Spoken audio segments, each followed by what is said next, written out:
Сыбырлап керен сезіммен. Қараңғы бөлме. Мен оның қасында жатырмын. 7 жыл бой түсіме кіріп, тек қиялымда ғана сипауға батқан сол нәзік қолдар, сол сұлу бейне дәл қазір менің құшағында. Мен оның жүрегінің қатты соққанын, маған теріс айналып жатып, үнсіз ғана көз жасын төгіп жатқанын сезіп тұрмын. Мен оның жібектей шаштарынан сипап, маңдайынан ақырын ғана сүйдім. Бұл нәпсінің түні емес еді. Бұл 7 жылдық ессіз махаббат пен зор шарасыздықтың түні болатын. Біз күнә жасап жатырмыз ба? Әлде біреудің тағдырын құтқарып жатырмыз ба? Оны тек уақыт көрсетеді. Бірақ дәл осы сәтте артқа шегінерге жол жоқ еді. Бәрі қалай басталды? Мен өз ағамның жарына, өз жеңгеме қалайша ессіз ғашық болдым. Оқиғаның басына оралайық. Сәлем достар, қалайсыздар? Өмірден алынған арнасына қош келдіңіздер. Арнамызға тіркеліп, лайк басуды ұмытпаңыздар. Қай қаладан көріп отырғандарыңызды пікірге жазып кетсеңіздер, бізге өте қызық болады. Біздің кішкентай ғана арманымыз бар. 100 мың оқырманға бірге жету. Сол арманға жетуге өз қолдауларыңызды көрсетіп, арнаға тіркеліп қойыңыздар. Баршаңызға үлкен рахмет достар. Ендеше көп күттірмей бастайық. Мен қарапайым ғана жігітпін. Өмірде өз жолын табуға тырысқан, отбасылық құндылықтарды бәрінен биік қоятын жанмын. Бірақ менің жүрегімде ешкімге айтуға болмайтын үлкен күнә секілді бір сезім ұялады. Ол сезімнің басталғанына биыл тура 7 жыл толды. 7 жыл. Біреулер үшін бұл жай ғана уақыт мерзімі шығар, ал мен үшін әрбір күні тозақпен тең болған. Сонымен бірге сол тозақтың ішіндегі тәтті қиялға толы жылдар болды. Бәрі осыдан 7 жыл бұрын басталған еді. Менің бөле ағам Самат үйленетін болды. Самат екеуміз бала кезден бірге өстік, сырлас едік. Оның қуанышы менің де қуанышым болатын. Келін түсіреміз, үйде үлкен той болады дегенді естігенде, бәрінен бұрын мен қуандым. Бірақ сол қуаныш менің өмірімді күл талқан ететін үлкен махаббатқа ұласарын ол кезде бейшара жүрегім сезген жоқ еді. Той күні. Ақ көйлек киген, жүзінен нұр тамған келінді үйге алып келді. Ол менің жеңгем Аружан еді. Есімі де өзіне сай. Көрген адам көз алмайтындай сұлу жан. Мен оны алғаш көрген сәтте-ақ тынысым тарылып, жүрегім атқақтап соға бастады. Бұл жай ғана ағамның әдемі әйелі бар екен деген қызығушылық емес еді. Бұл алғашқы көргеннен-ақ сананы улап, жанды баурайтын ессіз ғашықтық болатын. Жеңгем өте ажарлы, қыпша белді, жүрісі тұрысы нәзік. Нағыз қазақ әйеліне тән ибалылық пен сұлулықты бойына жинаған жан еді. Оның маған қарап жымиып, сәлем қайным деген алғашқы сөзі құлағымда мәңгілікке жатталып қалды. Сол күннен бастап менің тыныштығым ұшты. Түнде көзімді жұмсам, Аружан жеңгем. Оянсам, тағы да сол бейне көз алдыма келетін болды. 7 жылдық үнсіздік. Әрине, мен мұны ешкімге білдіре алмадым. Қалай білдірем? Ол менің туған бөле ағамның жары. Біздің менталитетте, біздің тәрбиемізде бұл кешірілмес күнә, үлкен масқара. Сондықтан мен сезімімді жүрегімнің ең терең, ең қараңғы бұрышына жасырдым. Сырттай қарағанда мен жай ғана сыйластығы түзу, ақ көңіл қайны болдым. Үйге барғанда жеңгеме көмектесіп, ауыр заттарын көтерісіп, сыпайы сөйлесетінмін. Бірақ ішімдегі жанартауды ешкім сезген жоқ. Осылайша 1 жыл, 2 жыл, 5 жыл өтті. Уақыт емші дейді ғой. Жоқ, өтірік. Уақыт менің сезімімді суытқан жоқ. Керісінше, оны одан сайын күшейтіп, тереңдете түсті. Себебі мен оның бақытты болғанын қаладым. Бірақ жылдар өткен сайын жеңгемнің жүзінен бақыттың табы емес, мұң мен қайғының ізі айқынырақ көріне бастады. Оның себебі жалғыз еді. Олардың шаңырағында 7 жыл бойы сәбидің үні шықпады. Мәселе де осы жерде. Үйленген алғашқы жылдары бәрі жақсы болды. Үлкендер, жастар әлі үлгереді. Өздері үшін жасасын деп мән бермейтін.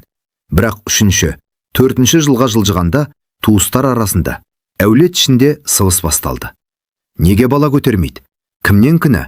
Дәрігерге қаралды ма деген суық сұрақтар жеңгемнің нағыз жанына бататын еді. Мен мұны сезетінмін.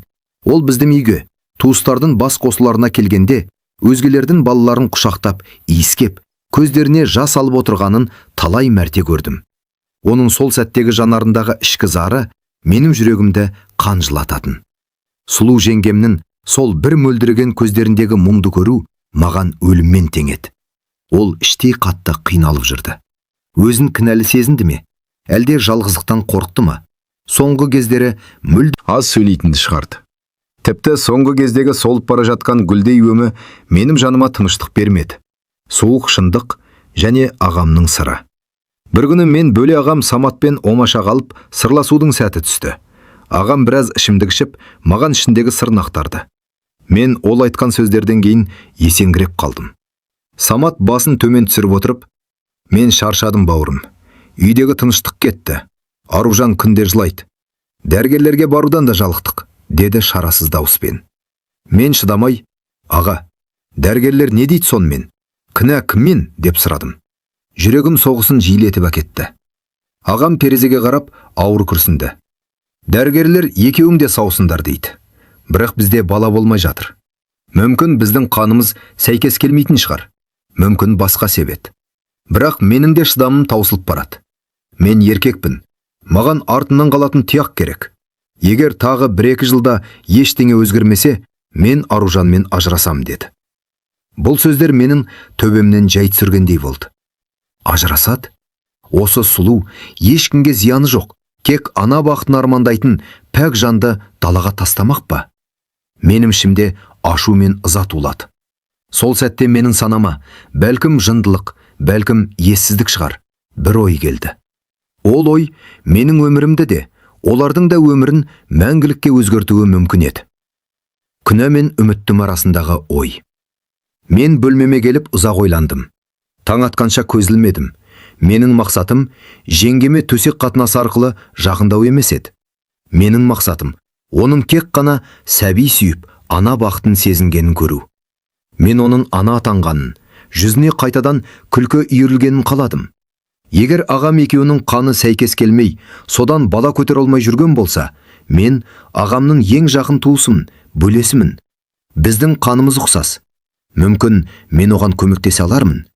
Мен оған бала көтертіп, ана бақытын сыйлағым келеді. Бірақ мұны қалай айтамын? Бұл жайында жеңгеме тіс жарып айту мүмкін де. Менің жүрегім дауаламайды. Егер мен оған барып, жеңге, мен сізге бала көтеруге көмектесейін десем, ол мені қалай түсінеді? Ол мені жексырын, нәпсінің құлы деп ойламай ма? Мені үйден қуып шығып, ағама айтып, масқарамды шығармай ма? Әттең айтуға тілім бармайды. Менің ішкі арпалысымды ешкім түсінбейді. Мен оған жамандық ойлап тұрған жоқпын. Егер жеңгем мені дұрыс түсініп, менің бұл ұсынысыма келісетін болса, мен жігіт атыммен сөз берер едім. Бұл сыр біздің арамызда мәңгілікке құпия болып қалады. Ағам да, басқа туыстар да бұл баланың менен екен ешқашан білмейтін болады. Мен ол балаға жай ғана қамқор ағаға болып өтемін. Кек Аружан жеңгем жыламай, ана бақытын сезінсе болды. Бірақ бұл тым қауіпті ойын. Бұл отпен ойнау. Не істеуім керек? Үнсіз қалып, олардың ажырасқанын, жеңгемнің көз жасын көріп отыра берем бе? Әлде барлық тәуекелге бел буып, өз бақытымды да, оның да тағдырын шешетін қадамға баруым керек пе?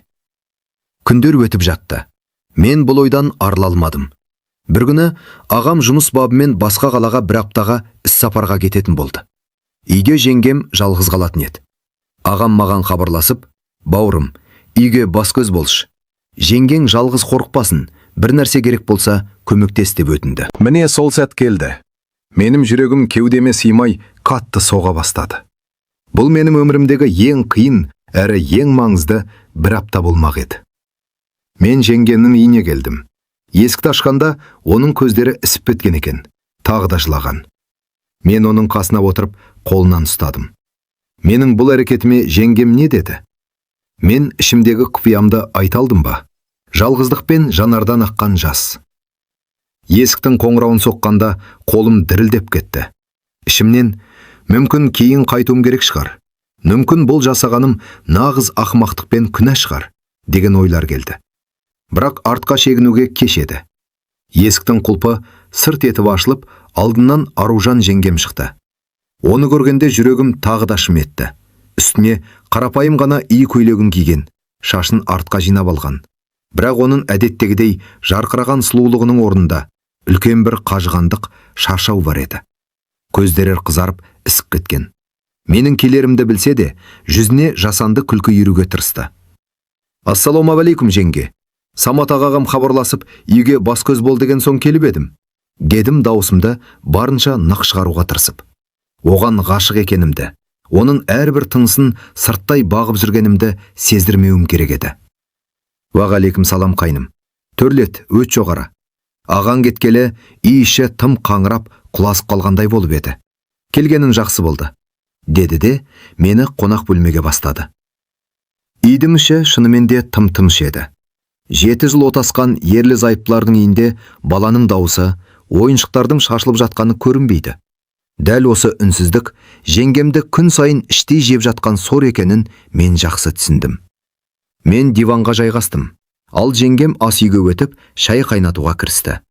Үстелдің үстіне тәттілерді қойып жатып, оның қолы дірілдеп, көзінен бір тамшы жас үзіліп түскенін байқап қалдым.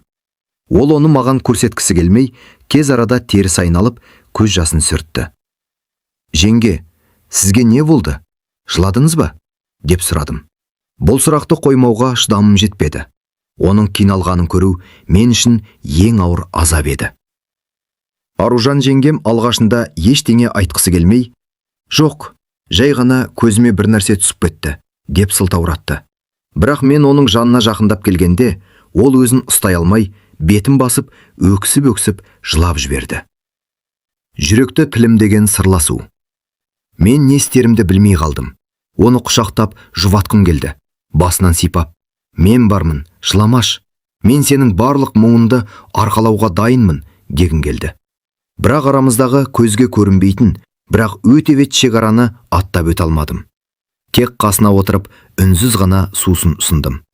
Жеңгем біраз уақыттан кейін өзін басып, мұңды жанармен маған қарады. «Мен шаршадым. Шынымен шаршадым», деді ол дауысы дірілдеп. Туыстардың маған мүсіркеп, немесе кінәлап қараған көзқарастарынан шаршадым. Саматтың да соңғы кездері маған суып бара жатқан сезем. Білесің бе, ол түнде маған артын беріп жатады.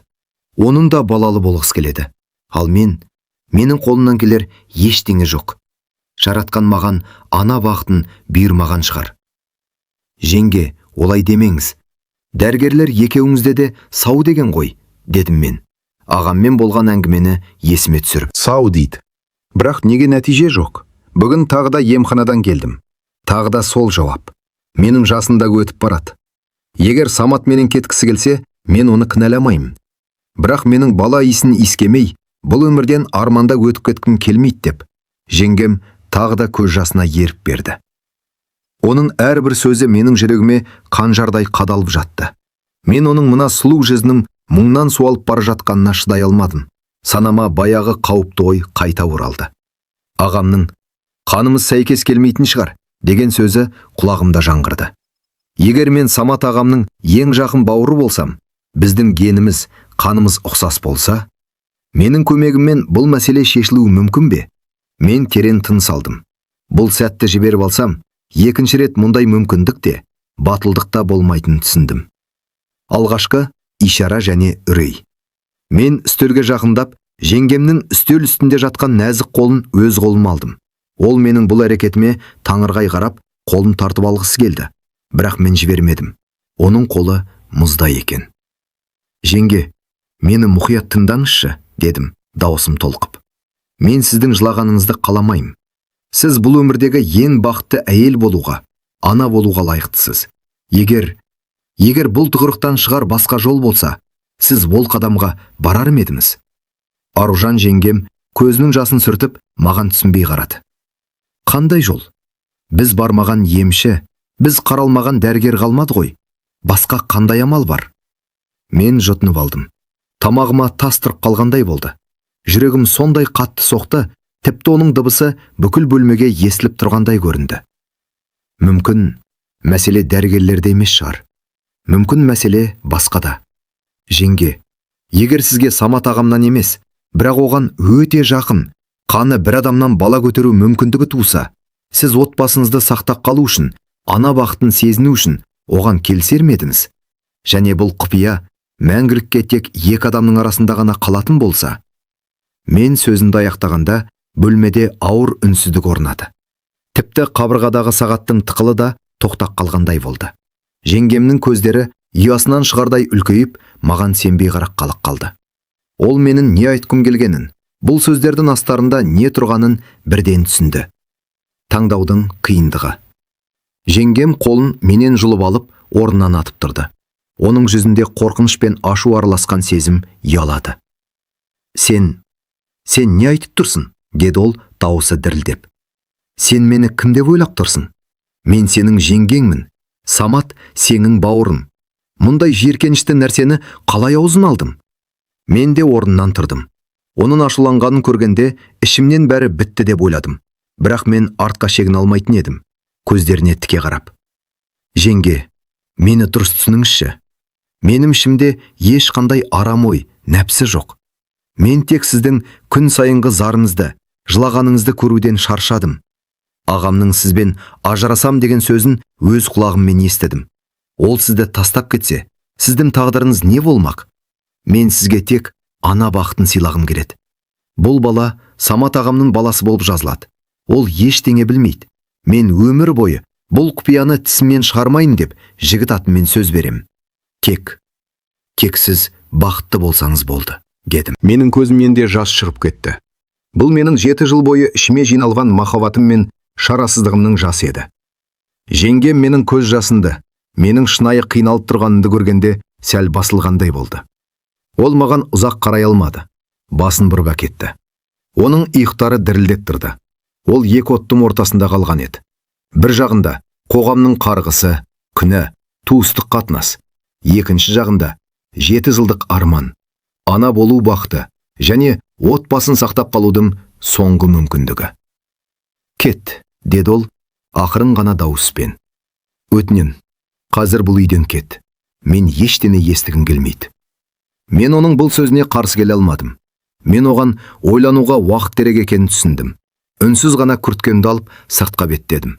Есікті жауып жатып, оның қонақ бөлмедегі диванға құлап, өксіп жылап жатқанын естідім. Түнгі қала. Суық жел бетіме ұрады. Мен не істеп қойдым? Мен шекарадан өтіп кеттім. Енді артқа жол жоқ. Ертең не болады? Ол ағама бәрін айтып бере ме? Әлде бұл құпияны ішіне бүгіп, басқа шешім қабылдай ма? Сол түні мен де жеңгемде көзілмедік. Мен өз сөзіме өкіндім бе? Жоқ. Мен тек оның шешімнен қорқтым. Арада 2 күн өткенде, менің телефоныма Аружан жеңгемнен хабарлама келді. Ол хабарламада не жазылған еді?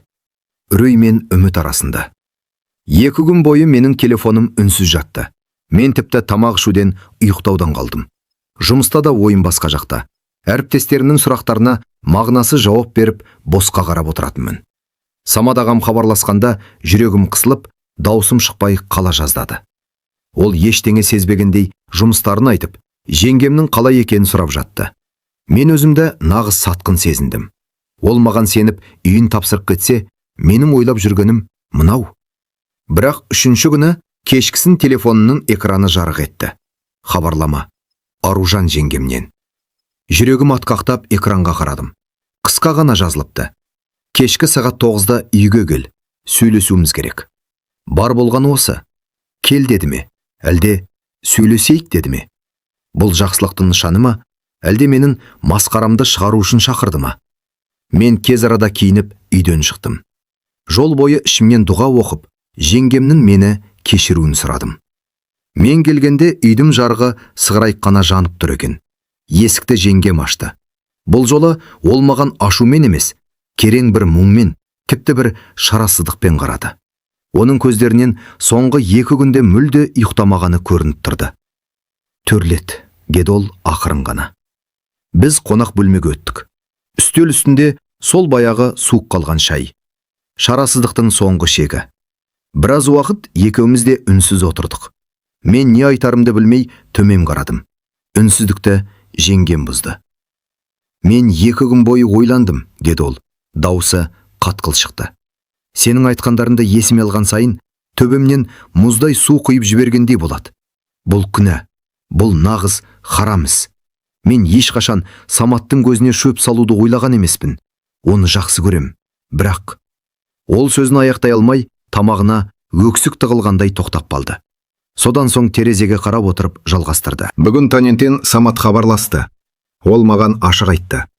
Егер осы жылдың соңына дейін нәтиже болмаса, мен басқа ел алам. Менің анам да соны талап етіп отыр деді. Ол тіпті менімен ажырасу туралы құжаттарды дайындап қойған сияқты. 7 жыл. 7 жылдық махаббатымыз, сыйымыз, бәрі бір сәтте жоқ болайын деп тұр. Себебі мен бала көтере алмаймын. Жеңгем маған бұрылып қарады.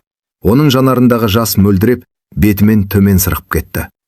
Сенің ұсынысың менің соңғы үмітім бе, әлде тозаққа барар жолым ба, білмеймін.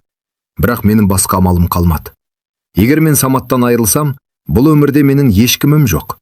Ана бақытын сезінбей өту мен үшін өліммен тең. Сондықтан мен келсем.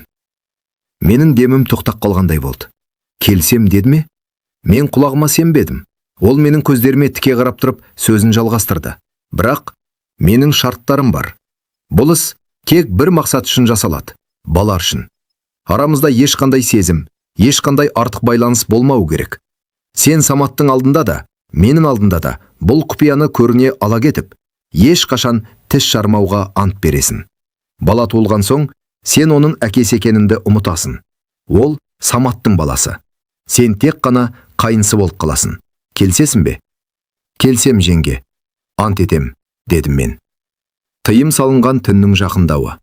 Бөлмедегі ауа ауырлап кетті. Біз келістік. Бірақ бұл келісім екеуміздің де иығымызға ауыр жүк болып түсті. Жеңгем орнынан тұрып, шкафтың үстінен бір күнтізбе алды. Дәрігерлердің есебі бойынша келесі 3-4 күн ең қолайлы уақыт. Самат 4 күннен кейін оралады. Демек, біздің уақытымыз өте аз, деді ол даусы дірілдеп. Ол маған жақындады. Біздің арамызда бір-ақ қадам қалды. Мен оның үстінен шығатын нәзік иіс судың жұпарын сездім. Бұл менің 7 жыл бойы қиялдаған сәтім еді. Бірақ қазір қуаныштың орнына қорқыныш пен үрей билеп алды. Мен оның бетінен сипағым келді, бірақ оның суық жүзі мені тоқтатты. Ертең кешке кел, деді ол. Сағат 11-лерде. Көршілер көрмейтіндей етіп, абайлап кел. Мен үнсіз ғана басымды изедім. Үйден қалай шыққанымды, көлігіме қалай отырғанымды білмеймін.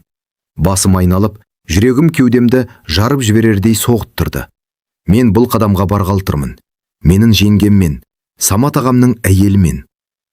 Ертесіне күн тым баяу өткендей болды. Сағаттың тілі жылжымай қойды. Мен жұмыста отырып, ертеңгі өмірімнің қалай өзгеретінін ойладым. Біз күнә жасаймыз ба, әлде қайырымдылық па? Бұл сұраққа жауап жоқ еді. Кеш батты. Сағат тілі 11-ге жақындады. Мен ағамның үйіне қарай бет алдым. Көше шамдары сөніп, қала ұйқыға кеткен. Мен көлігімді алысқа қалдырып, үйге жаяу жақындадым. Айналаға қарап, ешкімнің жоқтығына көз жеткізген соң, подъезге кірдім. Пәтердің есігінің алдында тоқтап, керең тыныс алдым. Қолымды көтеріп, есікті қақтым. Сәлден соң есік ашылды. Іште жарық мүлде сөндірулі екен. Кек жатын бөлмеден түскен әлсіз жарық қана көрінеді. Мен ішке кірдім. Жеңгем есікті кілттеп, маған бұрылды. Ол үстіне жұқа ғана халат киіпті. Қараңғыда оның жүзі анық көрінбесе де, оның да қобалжып тұрған сездім. Келдің бе? Деді ол сыбырлап. Мен жауап орнына тек басымды изедім. Ол мені жатын бөлмеге қарай бастады. Дәл сол сәтте кенеттен жеңгемнің телефоны шыр ете қалды. Қараңғыда телефонның жарығы бөлмені жап-жарық етіп жіберді. Экранда Самат ағам деген жазу шығып тұр екен. Жеңгем селк етіп тоқтап қалды. Біз бір-бірімізге үреймен қарадық. Ол осы уақытта неге хабарласты? Әлде ол бір нәрсені сезіп қойды ма? Самат ағамның қоңырауы бізді естен тандыра жаздады. Жеңгем дірілдеген қолдармен телефонды алды. Ол тұтқаны көтере ме? Ал егер Самат қазір есіктің алдында тұрса ше? Тұтқаның арғы жағындағы дауыс, телефон 5-6 рет шырлады. Әрбір дыбыс біздің жүрегімізге инедей қадалып жатты. Аружан, жеңгем маған қарады. Оның жанарында шексіз үрей мен қорқыныш бар еді. Ол ернін тістеп тұрып, жасыл батырманы басты да телефонды құлағына апарды. Спикердің дауысы қатты шыққандықтан, ағамның сөздері маған да анық естіліп тұрды. Аружан, ұйықтап қалдың ба? Неге ұзаққа көтермедім, деді Самат ағам. Жұмыстан шаршаған, бірақ ештеңе сезбеген қалыпты дауыс. Жоқ, Самат, жаңа ғана душтан шығып едім. Телефон бөлмеде қалыпты, деді жеңгем. Оның дауысы сондай қатты дірілдеп шықты. Мен ағам қазір-ақ бір нәрсені сезіп қояды деп қорықтым. Даусына не болған? Жыладың ба тағы? Ағамның даусы сәл қатандана түсті. Жоқ, жай. Басым ауырып тұр еді. Соған мазам болмай. Өзің қалайсың? Жұмыстарың бітті ме? Жеңгем маған теріс айналып қабырғаға сүйенді. Оның маңдайынан суық тер шығып кеткен еді. Бәрі жақсы. Мен ертең түсте жолға шығамын. Күтпеген жерден жұмыстар тез бітті. Ертең кешке үйге жетіп қалам. Сондықтан хабарласқаным ғой. Жақсы, демал. Ертең көріскенше, деді де ағам тұтқаны қоя салды. Үй іші қайтадан тас қараңғылықпен ауыр үнсіздікке бөленді. Жеңгем телефонды диванға тастай салып, екі тізесін құшақтап, еденге отыра кетті. Ертең келеді. Ол ертең келеді, деп сыбырлады ол. Демек біздегі жалғыз мүмкіндік соңғы түн дәл қазір ғана. Егер қазір бәрін тоқтатып, мен үйден кетіп қалсам, екінші рет мұндай сәт тумайды. Ал ертең ағам келген соң, олардың ажырасу мәселесі қайтадан алдын ала шығады. Шегінерге жол жоқ. Мен жеңгемнің қасына жақындап тізерлеп отырдым. Оның иығынан ақырын ғана ұстадым. Жеңге, Аружан, не істейміз? Мен кетейін бе? Деп сұрадым. Бұл сұрақты қою маған өте қиын болды. Себебі ішімдегі 7 жылдық сезім оны қиып жібергісі келмеді. Бірақ ағамның алдындағы кінә сезімі өршіп бара жатты. Жеңгем басын көтерді. Көз жасының арасынан оның жанарында үлкен бір бекініс, соңғы үміттің ұшқыны көрінді. Ол менің қолымды қатты қысып ұстады. Оның қолдары әлде мұздай еді. Жоқ, кетпе, деді ол нық дауыспен. Егер қазір кетсен, ертең бәрі бітеді. Самат келеді. Сосын менің өмірім тозаққа айналады. Мен бұл тәуекелге бел будым ба, соңына дейін баруым керек. Мен балалы болғым келеді. Кек, өтінемін, шамды жақпа. Маған қарама. Мұның бәрі жай ғана түс деп есептейік. Ол орнынан тұрып жатын бөлмеге қарай беттеді. Мен де оның соңынан ердім. Жатын бөлмеде тек терезеден түскен айдың әлсіз сәулесі ғана бар еді. Сыртымыздан қараған адамға бұл нағыз апасыздық, сатқындық болып көрінуі мүмкін. Бірақ менің ішімдегі сезім мен мақсат мүлде басқа еді. Мен оған нәпсі көзімен емес, қасиетті бір жанға қарағандай қарадым. 7 жыл бойы қиялында аялаған сұлуым мына түнде менің қасымда еді. Бірақ оның жүрегі басқа адамда. Ал маған тек оның шарасыздығы ғана бұйырған болатын. Ол халатын шешіп төсекке жатты. Жүзін теріс бұрып, көзін жұмып алды. Мен оның қасына жақындадым. Арамыздағы туыстық, зан, қоғам ережелері бәрі сыртта қалды. Кек 2 адам және олардың ортақ ауыр құпиясы ғана қалды. Тыйым салынған түн және өкініш. Сол түн біздің өміріміздегі ем ұзақ, ем ауыр түн болды. Мен оның нәзік денесін құшақтағанда қуанышты емес, жүрегімнің қан жылағанын сездім. Ол мені құшақтаған жоқ. Тек үнсіз ғана көз жасын төгіп жатты. Мен оның көз жасын сүйіп жұбатқым келді. Бірақ үндемедім. Біздің келісіміміз солай еді. Ешқандай артық сезім туындамау. Таңғылаң бере бастағанда мен орнынан тұрдым. Киініп жатып төсекте жатқан жеңгеме қарадым. Ол көрпені басына дейін бүркеніп алып, әлде ақырын ғана өксіп жылап жатыр екен. Түнде болған іс екеуміздің де жанымызды жаралап кетті. Мен оған жақындап, «Жеңге, мен кеттім. Бәрі жақсы болады, уайымдамаңыз», дедім сыбырлап. Ол көрпенің астынан шықпай, тек «Кет, және бұл үйге Саматпен бірге болмасан, ешқашан жалғыз келме. Мені ұмыт», деді суық дауыспен. Мен пәтерден шығып далаға шыққанда, таңғы салқын ауа бетіме ұрды. Күн шығып келе жатты. Қала оянып жатты. Ал менің ішімде үлкен бір дүние қирап, орнына үрей ұялаған еді. Мен өз ағамның сенімін аяққа таптадым. Бірақ маған үміт сыйлаған бір ғана ой бар еді. Мүмкін ол бала көтереді. Мүмкін бәрі бекер болмаған шығар. Күдік пен күту айлары. Арада 1 ай өтті. Самат ағам іс-сапардан оралып, өмірі бұрынғы арнасына түскендей болды. Мен олардың үйіне бардан барынша қаштым. Туыстардың жиынында ағамен амандасқанда көзімді алып қашатынды шығардым. Ол мені жай ғана жұмыспен жүр деп ойлады. Ал Аружан жеңгем екеуміз бір-бірімізге мүлде қарамайтын болдық. Көзқарастарымыз түйісіп қалса, екеуміз де керіс айналып кететінбіз. Ол түн туралы ешкім тіс жармады. Бірақ мені бір ғана сұрақ мазалады. Нәтиже бар ма? Ол жүкті ме? Бір күні анам маған хабарласып, үлкен жаңалықты жеткізді. Анамның дауысы қуаныштан дірілдеп тұрды. Бауырым, сүйінші, Саматтың үйінен сүйінші сұрап жатыр. Аружан жүкті екен. 7 жылдан кейін Құдай тілектерін берді, деді. Телефоным қолынан түсіп кете жаздады. Жүрегім соғысын тоқтатып, қайта соққандай болды. Жүкті. Ол бала көтерді. Демек сол түн, сол күнәлі түн өз жемісін берді. Ішімді үлкен бір қуаныш кернеді. Бірақ сол қуанышпен бірге зор қорқынышта қатар келді. Сол күні кешке ағам Самат барлық жақын туыстарды үйіне шақырып, үлкен атап өту кешін ұйымдастырды. Мен ол үйге бармауға құқығым жоқ еді. Бармасам, күдік тудырақ едім. Мен үйге кіргенде Самат ағамның жүзінен бақыттың нұры төгіліп тұрды. Ол мені құшақтап, бауырым, мен әке боламын, тияғым бар енді, деп қуанышымен бөлісті. Ал төрде отырған Аружан жеңгемнің де жүзі жадырап кетіпті. 7 жылдық мұңның орнын шаттық басқан. Бірақ ол маған қарағанда оның көздерінде қуанышпен бірге үлкен бір ескерту мен үрей бар еді. Ол маған, бұл құпияны ашсан, бәрін құтасын деп тұрғандай көрінді. Мен жеңгеме жақындап, құттықтау айтуым керек еді. Мен оған жақындадым. Әулеттің көзінше оған не айтарымды білмей тұрдым. Дәл сол сәтте Самат ағам маған бұрылып, бауырым, Аружан екеуміз ақылдастық. Құдай қаласа, бала туылғанда оның атын сен қоясын, және сен оның өкіл әкесі, крестный боласын, деді.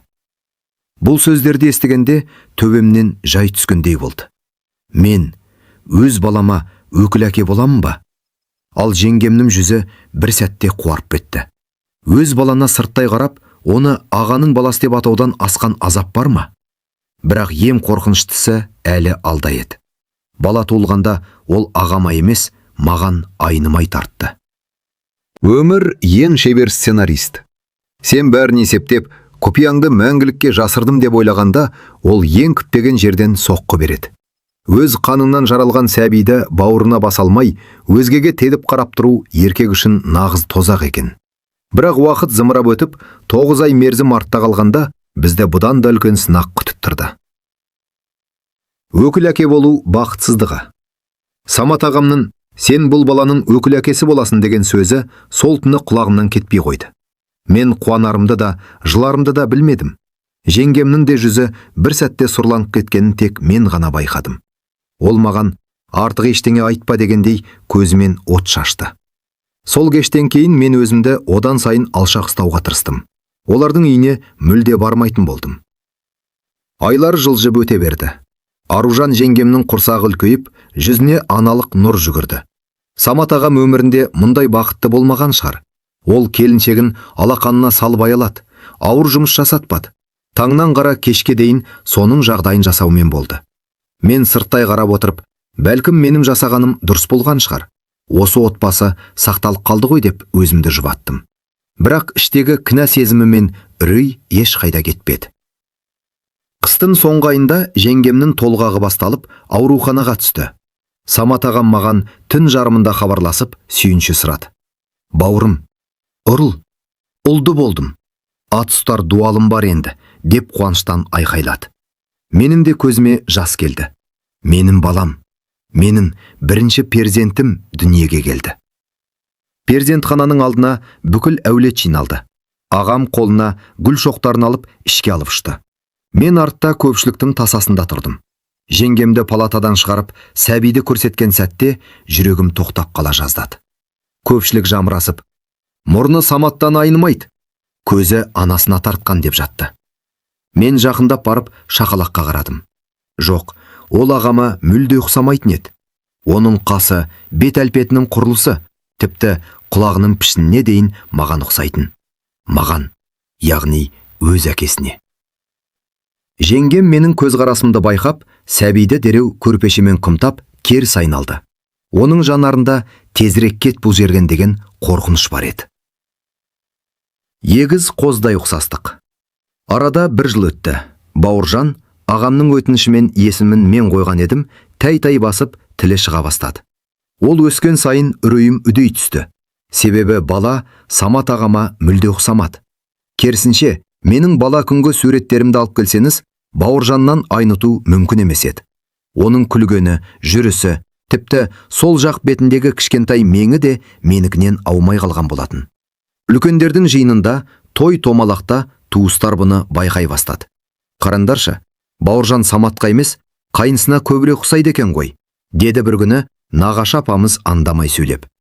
Күлгені де, көзқарасы да дәл мына Нұрланның, менің есімім, өзі.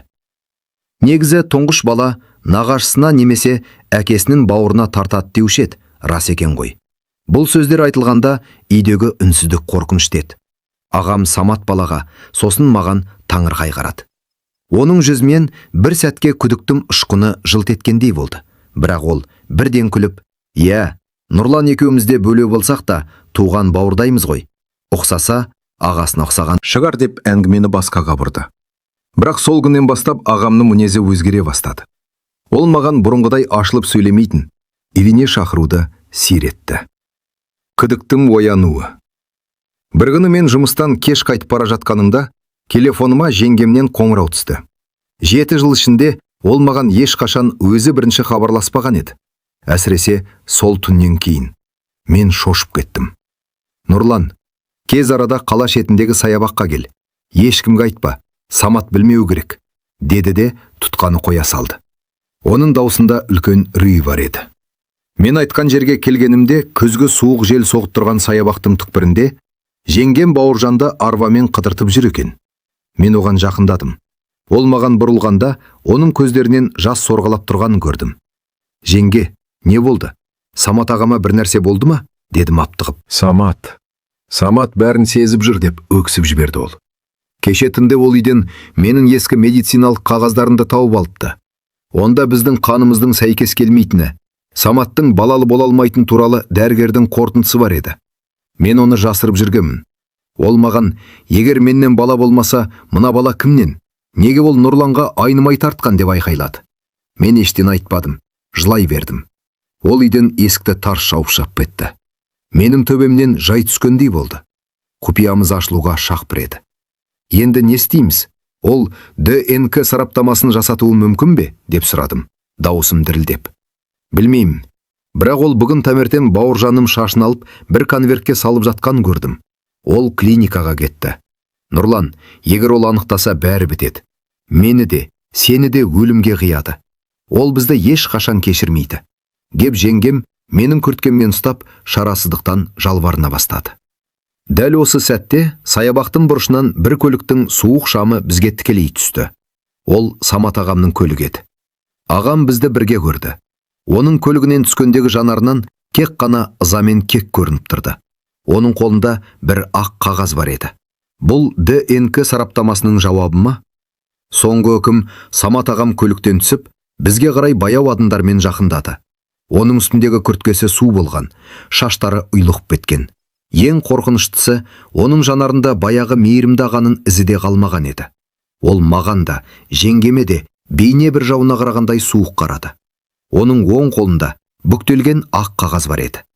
Жеңгем қорыққаннан Бауыржан жатқан арбаны өз денесімен тасалап, маған қарай жақындай түсті. Мен алға бір қадам шығып, ағамның алдын тостым. «Аға», дедім, дауысым қалтырап. Самат ағам тоқтады. Ол маған ұзақ қарап тұрды да, кенеттен мысқылмен күліп жіберді. Ол күлкі түннің тыныштығында өте қорқынышты естілді. «Аға дейсің бе?» Саматтың дауысы дірілдеп, ішіндегі ызасын әрең ұстап тұрғаны білінді. «Мен сені бауырым дедім. Өз қаным, өз жаным дедім. Үйіме жібердім, әйелімді тапсырдым. Ал сендер не істедіңдер? Мені ақмақ қылдыңдар ма? 7 жыл бойы менің мазағымды шерттіңдер ме?» Ол қолындағы қағазды маған қарай лақтырып жіберді. Қағаз су жерге түсті. «Оқы, мынаны оқы, оңбаған», деп айқайлады ол. Мен бүгін жедел түрде ДНК анализін жасаттым. Танысым арқылы бір күнде жауабын алдым. Бауыржан менің балам емес. Ол сенің балаң, сенің қаның. Сен қалай бұған бардың? Менің шаңырағымда қалай бұлғадым? Жеңгем жерге тізерлеп отыра кетіп, еңіреп жылап жіберді. «Самат, кешірші, өтінемін, кешірші. Нұрланның еш кінәсі жоқ, бәріне мен кінәлімін. Мен тек балалы болғым келді. Сенің менен кеткенімді қаламадым» деп, ағамның аяғына жабысты. Самат ағам оны икеріп жіберді. Оның көзінен жас шықты. Ер азаматтың намысы аяққа тапталған сәт еді бұл. Ол маған жақындап келіп жағамнан алды. Оның жұдырығы менің бетіме тарс ете қалды. Мен қарсыласпадым. Құлап түсем де, қайта тұрып, оның алдында басымды төмен түсірдім. Жемелетін, ақталатын жер емес еді. Мен кінәлі едім. Маған бәрін түсіндіріңдер. Қалай, қашан? Деп ағам жерге отыра кетті. Оның да сағы сынған еді. Шындықтың ашылуы. Басымызға түскен суық шындық бәрімізді бір үстелдің басына отырғызды. Саябақтан кейін біз Самат ағамның үйіне келдік. Бала бөлмесінде Бауыржан тәтті ұйқыда жатты. Ол өзінің айналасында қандай үлкен трагедия болып жатқаннан бейхабар еді. Қонақ бөлмедегі ауыр үнсіздікті мен бұздым. Мен ағамның алдына тізерлеп отырып, 7 жыл бойы ішіме бүккен сырымды ақтардым. Аға, мені өтінем тыңдаш. Мен Аружан жеңгеме ол үйленген күннен бастап ғашық болдым. Бірақ мен бұл сезімді ешкімге айтпадым. Ішімде өлтірдім. Сосын сіздің ішімдік ішіп отырып, бала болмаса Аружанмен ажырасам деген сөзіңізді естідім. Жеңгемнің күн сайын бала іздеп жылағанын көрдім. Менің мақсатым сізге опасыздық жасау емес еді. Мен тек жеңгемнің ана бақытын сезінгенін, сіздердің шаңырақтарыңыздың сақталып қалғанын қаладым. Қаныңыз бір болған соң, бала сізге де жат болмайды деп ойладым. Бұл менің ессіздігім. Кінәлі менмін, жеңгемді кінәламаңыз, деп басымды жерге тигіздім. Самат ағам ұзақ уақыт үндемей отырды. Ол Аружанға қарады. Аружан тек көз жасын сығып, басын көтере алмай отыр екен. Сонда, деді Самат ағам баяу дауыспен. Сендер мені аядыңдар ма? Мені мүсіркедіңдер ме? Менің еркектік намысымды осылай қорғамақ болдыңдар ма? Мен бұл баланы өз жанынан артық жақсы көрдім ғой. Оның әрбір күлкісіне бақытты болдым. Ал ол менікі емес, менің бауырымдікі болып шықты. Ол орнынан тұрды. Кетіңдер. Екеуіңде көзіме көрінбеңдер. Маған ойлануға уақыт керек. Егер қазір кетпесеңдер, мен өзімді ұстай алмай, үлкен күнәға баруым мүмкін, деді. Мен жеңгеме қарадым. Ол маған кет дегендей белгі берді. Мен сол түні ол үйден бір жола шығып кеттім. Айырылысу. Арада бір апта өткенде суық хабар жетті. Самат ағам мен Аружан жеңгем ажырасуға арыз берді. Бұл шешімді Самат қабылдаған екен. Ол өз бауырының баласын күн сайын көріп, бұл соққыны көтеріп жүре алмайтынын түсінген. Бірақ ағам мәрттік жасады. Ол бұл сырды әулетке, туыстарға жаймады. Үлкендерге мінезіміз жараспады. 7 жылдан кейін сезіміміз суып кетті деп қана түсіндірді. Біздің бұл үлкен күнәмізді ол өз ішіне бүгіп қалды. Бұл менің жүрегімді одан сайын тілімгет. Шіркін, ағам маған айқайлап, бүкіл әлемге масқарамды шығарса, бәлкім ішімдегі кінә сезімі сәл де болса жеңілдер ме еді? Жеңгем Бауыржандалып, қаланың екінші шетіне кішкентай жалдамалы пәтерге көшіп кетті. Ол төркініне де бара алмады. Себебі ажырасқан әйелге елдім сөзі ауыр тиетін еді. Мен оған көмектескім келді. Күн сайын хабарласып, ақшалай, заттай жәрдем бергім келді. Бірақ Аружан менің бірде-бір қоңырауымды көтермеді. Хабарламаларыма жауап бермеді. Ол мені өз өмірінен де, баланың өмірінен де мүлде сызып тастаған еді. Мен олардың қайда тұрып жатқанын да білмей, беймәлім күйде қалдым. Жылдар жылжығанда арадан тура 3 жыл өтті. Осы 3 жыл ішінде менің өмірімде тұлдырға айналды. Мен ешкіммен отбасын құра алмадым. Көз алдынан Аружанның бейнесі, құлағымнан өз баламның күлкісі кетпей қойды. Самат ағам басқа қалаға көшіп кетті. Ол менімен мүлде байланысын үзді. Жұрт мені неге ағанмен араласпай кеттім деп сұрағанда, жерге қараудан басқа амалым қалмайтын. Бір күн дүкенде жүріп, мен кенеттен таныс дауысты естідім. Мама, мына ойыншықты алып берші, деген кішкентай баланың дауысы еді. Бұрылып қарағанымда жүрегім тоқтап қала жаздады. Бұл Аружан жеңгеммен Бауыржан еді. Бауыржан өсіп қалыпты. 4 жасар бала нағыз менің өзім болған. Оның жүзіне қарап, өз балам екенін бірден тандым. Жүгіріп барып құшақтағым келді. Бауырым, мен сенің әкеңмін дегім келді. Жеңгем мені көріп селк етті. Ол Бауыржанның қолынан қатты ұстап, бірден дүкеннен шығып кетуге ыңғайланды. Мен оның соңынан жүгірдім. Аружан, Өтінем, тоқташы. Сөйлесейікші. 3 жыл өтті ғой. Мен сіздерді күн сайын ойлаймын. Балама көмектесуге рұқсат берші, деп жалындым. Аружан тоқтады. Ол Бауыржанды сәл алға жіберіп маған бұрылды. Оның жүзінде бұрынғыдай ашу жоқ еді. Кек үлкен бір даналық пен мұң бар еді. Нұрлан, деді ол ақырын. Біздің жасаған ісіміз қателік болды. Иә, мен ана бақытын сезіндім. Ол үшін саған іштей ризамын. Қарашы, Бауыржан қандай тәтті бала. Ол менің бүкіл өмірімнің мәні. Бірақ сен оған ешқашан әке бола алмайсың. Сені көрген сайын мен Саматтың алдындағы күнәмді есіме аламын. Сені көрген сайын жүрегім ауырады. Өтінем, біздің өмірімізге араласпа. Бауыржан өзінің әкесі Самат деп біледі, және солай қалады. Бізді жайымызға қалдыр, деді. Ол бұрылды да баламды жетектеп алыстап кете барды. Мен артынан қарап жылап тұра бердім. Соңғы сыр, хикаяның соңы. Міне, менің сіздерге айтқым келген жан сырым осы еді. Бүгінде мен жалғызбын. 7 жыл бойы ішімде сақтаған махаббатым, содан кейін болған бір ғана түн менің бүкіл өмірімді өзгертті. Мен Аружан жеңгеме ана бақытын сыйлағым келді. Ол мақсатыма жеттім де. Ол қазір бақытты ана, ұлын өсіріп отыр. Бірақ мен бұл бақыттың бағасын өз отбасыммен, ағамның сенімімен және өз баламды балам деп айта алмайтын шарасыздықпен төледім. Өмірде тыйым салынған есіктер болады. Ол есікті ашу өте оңай.